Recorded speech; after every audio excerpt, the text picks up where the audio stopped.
আসসালামু আলাইকুম রহমতুল্লাহি অবরকাতুহু। সম্মানিত দর্শক, দেশের সরকারি দল বিএনপি এবং বিরোধী দল জামাত, তাদের মধ্যে যে একটা মনস্তাত্ত্বিক যুদ্ধ চলছে এবং এই যুদ্ধ মন এবং মস্তিষ্ক দুটাকেই রীতিমতো বিষাক্ত করে তুলেছে। তা আমরা বুঝতে পারছি তাদের যে অঙ্গ সংগঠন ছাত্রদল এবং ছাত্র শিবিরের মধ্যে যে উত্তেজনা, সেই উত্তেজনার মাধ্যমে প্রধানমন্ত্রী তারেক রহমান এবং আমিরে জামাত জনাব শফিকুর রহমান, ডাক্তার শফিকুর রহমান, তারা দুজনই সংসদে যে আচরণ করছেন এটি মূলত ফরমাল। একজন আরেকজনের সঙ্গে ভাব বিনিময় করছেন, সালাম বিনিময় করছেন এবং মুখোমুখি কথা বলতে গিয়ে অথবা সংসদে ভাষণ দিতে গিয়ে তারা প্রাণান্ত চেষ্টা করছেন মূলত পারস্পরিক সৌহার্দ্যপূর্ণ একটি সম্পর্ক রক্ষা করার জন্য। কিন্তু তাদের এই যে ব্যবহার বা মন মানসিকতা, এটার সঙ্গে আসলে তাদের চিন্তার কতটুকু মিল আছে এটি নিয়ে দেশবাসী কিন্তু যথেষ্ট সন্দেহ রয়ে গেছে। এর কারণ হলো বিএনপি এবং জামাতের যারা শীর্ষ নেতৃবৃন্দ রয়েছেন তারা যে অভিযোগগুলো করছেন একে অপরের বিরুদ্ধে, সেই অভিযোগগুলো হলো ইলেকশন ইঞ্জিনিয়ারিং। এক পক্ষ অন্য পক্ষকে দায়ী করছেন যে বিএনপি ইলেকশন ইঞ্জিনিয়ারিং করে আসছে এবং লন্ডনে যে বৈঠক হয়েছে জনাব ডক্টর মোহাম্মদ ইউনূসের সঙ্গে, সেখানে মূলত ডক্টর মোহাম্মদ ইউনূসের মাস্টার প্ল্যান, আমেরিকার ডিপ স্টেটের গ্রিন সিগন্যাল, তারপর দিল্লির গ্রিন সিগন্যাল, এইগুলো সব একত্র করে আওয়ামী লীগের যে ভোট ব্যাংকগুলো রয়েছে সেগুলো আওয়ামী লীগের সভানেত্রী, দিল্লির অজিত দোভাল, এদের সকলের গ্রিন সিগন্যাল নিয়ে হিন্দু ভোট এবং আওয়ামী লীগের ভোট একচেটিয়াভাবে বিএনপিকে দেওয়া হয়েছে জিতিয়ে আনার জন্য। অর্থাৎ ভোটের মাঠে একটা ইঞ্জিনিয়ারিং হয়েছে, ফলাফল ঘোষণার ক্ষেত্রে ইঞ্জিনিয়ারিং হয়েছে বলে মানে সন্দেহ করা হয়, আরও অনেক কিছু। অন্যদিকে সরকারি দল বলার চেষ্টা করছে যে নর্মালি এরা তো আসলে 10-12টা বেশি সিট পাওয়ার কথা না, জামাতের যারা লোকজন রয়েছে কে পাবে, এরাও আসলে ইঞ্জিনিয়ারিং করে এসেছে। এবং এই সকল যে পারস্পরিক বিদ্বেষ, এই বিদ্বেষের মধ্যে অনেক কিছুতেই রীতিমতো ঘৃণা ছড়িয়ে পড়ছে এবং সেটা আমরা দেখতে পাচ্ছি বিভিন্ন নির্বাচনী এলাকাতে। বিশেষ করে একজন সংসদ সদস্য, তিনি বেদমভাবে মার খেয়েছেন, তার গাড়ি ভাঙচুর করা হয়েছে এবং তিনি সংসদে এসে প্রাণের মানে যাকে বলা হয় জীবনের নিরাপত্তা তিনি চেয়েছেন এবং তিনি বলেছেন যে তিনি যে দৌড়ে মসজিদের ভিতরে না পালাতেন তাহলে হয়তো তাকে মেরেই ফেলা হতো। একজন সংসদ সদস্য জামাতের। এই যে এমপিদের গায়ে হাত তোলার অভ্যাস শুরু হলো, এটা আমাদের দেশে কিন্তু আগে হয়নি। আগে এমপিদের যতটা লাঞ্ছনা গঞ্জনা, এটারও সাধারণত অভ্যন্তরীণ যে দ্বন্দ্ব সংঘাত, এই কারণেই হতো। কিন্তু এইবার দেখা গেল যে প্রতিপক্ষ সরাসরি এমপিকে আক্রমণ করছে। তাহলে যারা মন্ত্রী আছেন, এমনকি প্রধানমন্ত্রী আছেন, তারাও আগামীতে মানসম্মান নিয়ে সমাজে চলতে পারবেন, ওই জিনিসটি নষ্ট হয়ে গেছে এবং এটা ইউনূস জমানার একটা ধারাবাহিকতা।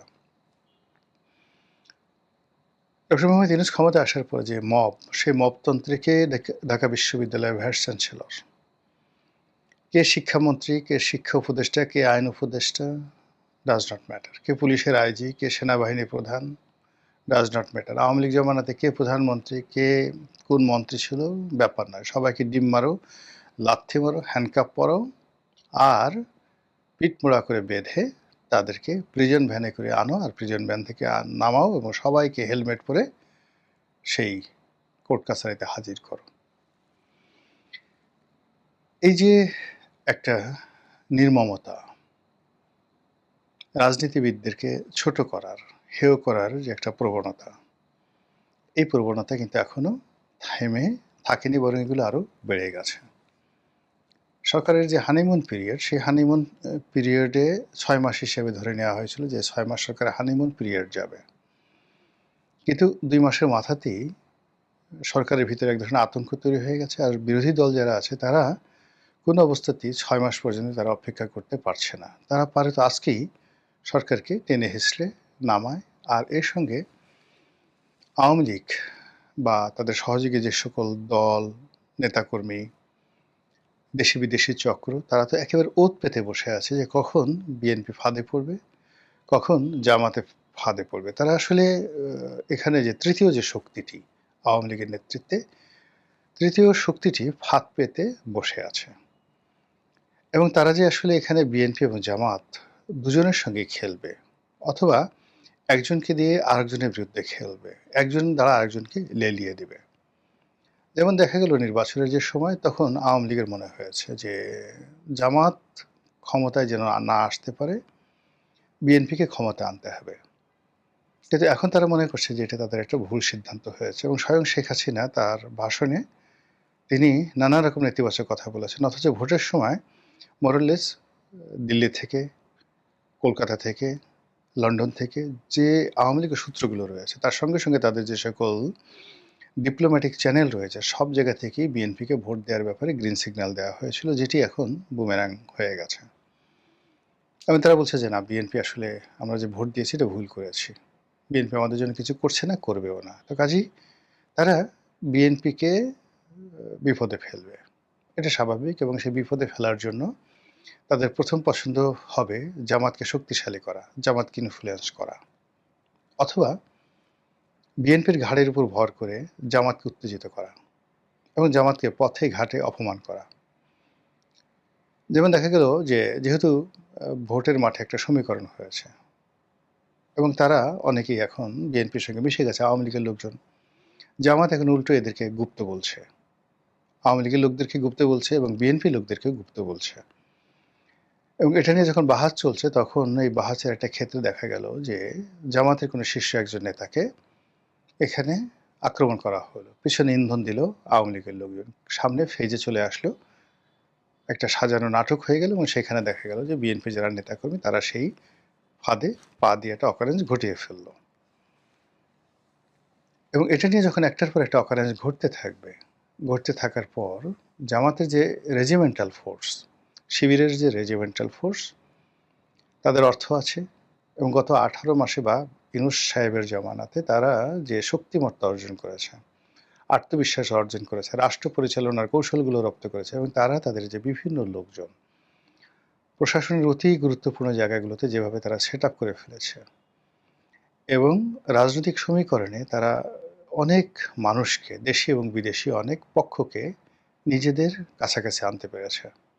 সাহিত্যিক, সাংবাদিক থেকে শুরু করে অন্য যে সকল মানুষ কখনো জামাতের দিকে ফিরে তাকাতেন না, তারাও এখন জামাতের সঙ্গে একই মঞ্চে তারা বসেন। তো এই যে অবস্থা চলতেছে, সেই অবস্থা দিয়ে তারা সহজে ছাড়বেন না, এবং এটা বিএনপি জানে। যদি জিজ্ঞাসা করা হয় যে জামাতের যে প্রস্তুতি ছিল শেখ হাসিনার বিরুদ্ধে লড়াই করার, সশস্ত্র সংগ্রাম করার, সেখানে তো বিএনপির আসলে এরকম সশস্ত্র সংগ্রাম করার, অগণতান্ত্রিক কোনো কাজ করার, গোপনে কোনো কাজ করার, গেরিলা যুদ্ধ করার এরকম কোনো অভিজ্ঞতাই তাদের ছিল না। তারা রাজপথে নিয়মতান্ত্রিক আন্দোলন করবে, লড়াই করবে, বড় বড় কথা বলবে, পার্লামেন্টে বড় বড় কথা বলে মন্ত্রিত্ব করবে, এটাকেই মনে করে রাজনীতির লক্ষ্য এবং উদ্দেশ্য। কিন্তু জামাত তাদের যে লাইন আপ, সেই লাইন আপে জেহাদ করা, সেই লাইন আপে বিপ্লব করা, সেই লাইন আপে খেলাফত প্রতিষ্ঠা করা, সেই লাইন আপে আরও অনেক কিছু করার যে অ্যাম্বিশন, অভিজ্ঞতা, কানেক্টিভিটি, এবং তাদের সামনে অনেকগুলো বাস্তব অভিজ্ঞতা রয়েছে, বাস্তব উদাহরণ রয়েছে।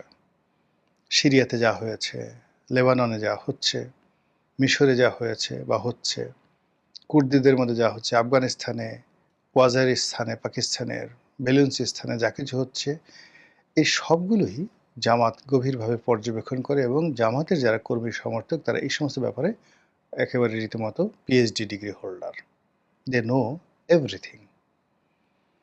তো সেই দিক থেকে তাদের যে রেজিমেন্টাল ফোর্স এর সঙ্গে যদি আগ্নেয়াস্ত্র যুক্ত হয়ে যায়, এর সঙ্গে যদি বিদেশি প্রযুক্তি যুক্ত হয়ে যায়, এক্সপার্টিস যুক্ত হয়ে যায়, এখানে অনেক কিছুই হতে পারে এবং এই কারণে মির্জা ফখরুল ইসলাম আলমগীর অতি সম্প্রতি বলেছেন জামাতকে রাজনৈতিকভাবে নির্মূল করতে হবে। তিনি খুব কৌশলে কথাটা বলেছেন। কিন্তু রাজনৈতিকভাবে করেন বা প্রশাসনিক ক্ষমতা ব্যবহার করে করেন, এটা কোনো অবস্থাতেই মানে জামাতের জন্য সুখকর হবে না। জামাত আবার এটার অনেক উত্তর দিয়েছে। উত্তর দিয়েছিল জামাত সেটা বুঝতে পারছে যে আমাদেরকে রাজনৈতিকভাবে কিভাবে মোকাবেলা করবে। বিএনপির যে রাজনীতি আর জামাতের রাজনীতি তো আলাদা।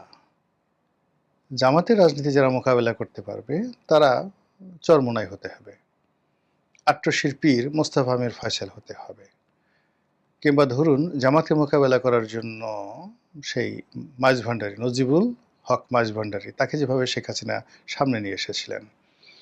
জামাতকে মোকাবেলা করার জন্য ইনকিলাব, মাওলানা মান্নান, জমিয়তুল মুদাসসিরিনের যে একটা বিশাল ২ লক্ষ ২.৫ লক্ষ মাদ্রাসার শিক্ষক আছে, তাদেরকে যেভাবে প্রেসিডেন্ট জিয়াউর রহমান কাছে টেনে নিয়েছিলেন, প্রমোট করেছিলেন, টাকা দিয়েছিলেন, ফলে কি হতো জামাতকে তারা রাজনৈতিকভাবে মোকাবেলা করতে পেরেছিলেন। বিএনপির সেই আদি জামানাতে মানে জিয়াউর রহমান সাহেবের জামানাতে এবং আওয়ামী লীগের জামানাতে জামাতকে রাজনৈতিকভাবে মোকাবেলা করা গেছে। জামাত ২টা আরবি বললে ওরা ৪টা আরবি বলতো, ৩টা হাদিস বললে ওরা ৬টা হাদিস বলতো, ওরা ৪টা বেহেশতের টিকিটের কথা বললে ওরা ৪০০ বেহেশতের টিকিট এনে হাজির করতো। এখন এই যে পক্ষগুলো সেই পক্ষগুলোর মধ্যে ধরুন হেফাজত ইসলাম, তাদের মধ্যে কয়টা গ্রুপ আছে, কওমি লাইনে কয়টা গ্রুপ আছে, তাবলিগে কয়টা গ্রুপ আছে, এবং এদের সবার সঙ্গে পলিটিক্যালি যে মোটিভেট করে এদের পুরো শক্তিটাকে জামাতের বিরুদ্ধে ব্যবহার করে জামাতকে রাজনৈতিকভাবে নির্মূল করবে, এইরকম লোক বিএনপিতে একজনও নেই, নট এ সিঙ্গেল ওয়ান। তাহলে কি করতে হবে? সেটা হলো রাষ্ট্রীয় ক্ষমতা ব্যবহার করতে হবে তাদের বিরুদ্ধে, মামলা মোকদ্দমা হামলা। এই জন্য জামাত খুবই স্পষ্টভাবে বলছে যে ও আপনারা বিএনপি হওয়ার চেষ্টা করছেন, না আপনারা আওয়ামী লীগ হওয়ার চেষ্টা করছেন, কোনোদিন আওয়ামী লীগ হতে পারবেন না। অর্থাৎ আওয়ামী লীগ যেভাবে প্রশাসনকে কুক্ষিগত করে জামাত নির্মূলের চেষ্টা করেছে ওটা আপনি কোনোদিন পারবেন না, ১০০ বার চেষ্টা করেও পারবেন না। এর কারণটা হলো আওয়ামী লীগের যে একছত্র আধিপত্য ছিল সব জায়গাতে, সেই আধিপত্যটা বিএনপি প্রতিষ্ঠা করতে পারবে না। এখানে আওয়ামী লীগের লোক আছে, বিএনপির লোক আছে এবং জামাতের লোক আছে, এবং টিল নাও আজকের দিন পর্যন্ত প্রশাসনের যে গুরুত্বপূর্ণ জায়গাগুলো এখন পর্যন্ত একেবারে একটা ইউরো থেকে শুরু করে সচিবালয়ের সচিব পর্যন্ত টিল নাও জামাত বেটার পজিশনে, দ্বিতীয় পজিশনে আওয়ামী লীগ, থার্ড পজিশনে বিএনপি। তো কাজেই যদি কঠোর হওয়ার নির্দেশ দেওয়া হয় জামাতের বিরুদ্ধে, এটা ল্যাপস হয়ে যাবে এবং এখানে আওয়ামী লীগের লোক খেলবে, অন্যান্য যারা লোক আছে তারা সবাই খেলবে। ফলে এই যে রাজনৈতিকভাবে জামাতকে নির্মূল করার যে পরিকল্পনা, এটা জামাত মনে করছে এটা বাস্তব হবে না। বরং জামাত যেটা চেষ্টা করছে যে ঠিক আছে, তাদেরকে বলতেছে জামাতের যারা লোকজন আছে খুব অকথ্য এবং অশ্রাব্য ভাষায় তারা বিএনপিকে আক্রমণ করছে। কেউ বলছে আপনারা কীভাবে পালাবেন, পালানোর জন্য আপনাদের তো কোনো রাস্তা নেই। কেউ বলছে আপনি গুপ্ত, তারেক রহমান সাহেবকে উদ্দেশ্য করে সরাসরি বলছে যে আপনি তো লন্ডনে গুপ্ত ছিলেন, গুপ্ত অবস্থায় ছিলেন। তাও জামাতের চতুর্থ পঞ্চম সারি যারা নেতৃবৃন্দ রয়েছেন তারা সে সকল কথাবার্তা বলছেন। সবাই বলার চেষ্টা, জামাতের নেতাদের বা জামাতের বি টিম সি টিম তারা বলছেন যে বর্তমানে এখন পর্যন্ত সংবিধান অনুযায়ী টিল নাও বৈধ প্রধানমন্ত্রী শেখ হাসিনা, সংসদ বৈধ, তার সংসদ বৈধ, সব কিছু, এই রাষ্ট্রপতি বৈধ, আর এরপরে যা কিছু হয়েছে নিউজ থেকে আজকের দিন পর্যন্ত সব অবৈধ। কল্পনা করতে পারেন যে কিভাবে রাজনীতি ক্রমশ জটিল থেকে জটিলতর হয়ে যাচ্ছে। আর এই সকল কথা কিন্তু মানুষের মনের মধ্যে নানা প্রশ্ন তৈরি করছে, অস্থিরতা তৈরি করছে, উদ্বেগ তৈরি করছে, উৎকণ্ঠা তৈরি করছে। কিন্তু তার অ্যাগেনস্টে সরকারের পক্ষ থেকে যে একটা ন্যারেটিভ তৈরি করবে বা এই কথাগুলোর যে উত্তর দেবে, শিশির মনির যা বলছে, ব্যারিস্টার ফুয়াদ যা বলছে, কিংবা ব্যারিস্টার শাহরিয়ার যা বলছে, এই কথাগুলোকে তারা মনে করছে বিএনপি যারা লোকজন যে এগুলোর উত্তর দেওয়ার দরকার নেই। কিন্তু এগুলো তারা যাই সামনে আনছেন, এগুলো সবই কিন্তু ইথারে থেকে যাচ্ছে। It's a many, many dot. ধরুন আমরা যারা কথা বলেছি শেখ হাসিনার বিরুদ্ধে ২০১৪ সনে, তারা এই জিনিসগুলো মনে করছে যে, আরে কি রনি কি বলছে না বলছে। কিন্তু সেই জিনিসগুলি ২০২৪ সনে এসে অক্ষরে, অক্ষরে বাস্তবায়িত হয়ে গেছে। ডক্টর মোহাম্মদ ইউনূসের বিরুদ্ধে আমরা যে সকল কথাবার্তা বলেছি ২০২৪ সনের আগস্ট মাসের ধরেন ১০ তারিখে ১২ তারিখে, তো সেই কথাগুলি দেখা গেল ২০২৫ সনে এসে আগস্ট মাসে ১ বছরের মাথায় সেগুলো ফলতে শুরু করেছে।